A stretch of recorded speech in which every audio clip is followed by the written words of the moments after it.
ಇಂದಿನಿಂದ ರಾಜ್ಯಾದ್ಯಂತ 3 ದಿನ ಭಾರೀ ಮಳೆ. ಈ ಜಿಲ್ಲೆಗಳಲ್ಲಿ ಯೆಲ್ಲೋ ಅಲರ್ಟ್ ಘೋಷಣೆ. ರಾಜ್ಯದಲ್ಲಿ ಕಳೆದ ಕೆಲವು ದಿನಗಳಿಂದ ಮಳೆಗಾಲದಲ್ಲೂ ಬೇಸಿಗೆಯಂತಹ ಬಿಸಿಲು ಮತ್ತು ಅತಿಯಾದ ಶೆಕೆಯಿಂದ ಕಂಗಾಲಾಗಿದ್ದ ಜನತೆಗೆ ಹವಾಮಾನ ಇಲಾಖೆ ತಂಪಾದ ಸುದ್ದಿ ನೀಡಿದೆ. ಜುಲೈ 17, 18 ಮತ್ತು 19ರಂದು ರಾಜ್ಯಾದ್ಯಂತ ವ್ಯಾಪಕ ಮಳೆಯಾಗುವ ಸಾಧ್ಯತೆ ಇದ್ದು ಹಲವು ಜಿಲ್ಲೆಗಳಿಗೆ ಯೆಲ್ಲೋ ಅಲರ್ಟ್ ಘೋಷಿಸಲಾಗಿದೆ.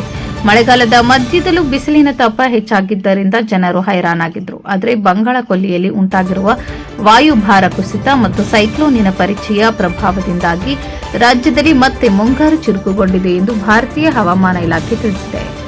ಎಲ್ಲೆಲ್ಲಿ ಮಳೆಯಾಗಲಿದೆ? ಹವಾಮಾನ ಇಲಾಖೆಯ ವರದಿಯ ಪ್ರಕಾರ ಪ್ರಮುಖವಾಗಿ ಕರಾವಳಿ ಮತ್ತು ಮಲೆನಾಡು ಭಾಗಗಳಲ್ಲಿ ಮಳೆಯ ತೀವ್ರತೆ ಹೆಚ್ಚಿರಲಿದೆ. ಕರಾವಳಿ ಮತ್ತು ಮಲೆನಾಡು ಜಿಲ್ಲೆಗಳು ದಕ್ಷಿಣ ಕನ್ನಡ, ಉಡುಪಿ, ಉತ್ತರ ಕನ್ನಡ, ಚಿಕ್ಕಮಗಳೂರು, ಶಿವಮೊಗ್ಗ, ಹಾಸನ ಮತ್ತು ಕೊಡಗು ಜಿಲ್ಲೆಗಳಲ್ಲಿ ಗುಡುಗು ಸಹಿತ ಭಾರೀ ಮಳೆಯಾಗುವ ಸಾಧ್ಯತೆ ಇದೆ.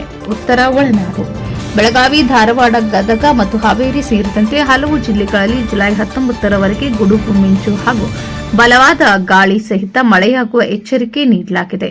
ದಕ್ಷಿಣ ಒಳನಾಡು ಹಾಗೂ ಬೆಂಗಳೂರು, ಸಿಲಿಕಾನ್ ಸಿಟಿ, ಬೆಂಗಳೂರು ಸೇರಿದಂತೆ ದಕ್ಷಿಣ ಒಳನಾಡಿನ ಜಿಲ್ಲೆಗಳಲ್ಲಿ ಮೋಡ ಕವಿದ ವಾತಾವರಣವಿರಲಿದ್ದು ಸಂಜೆ ಅಥವಾ ರಾತ್ರಿಯ ವೇಳೆ ಸಾಧಾರಣದಿಂದ ಉತ್ತಮ ಮಳೆಯಾಗುವ ಮುನ್ಸೂಚನೆ ಇದೆ.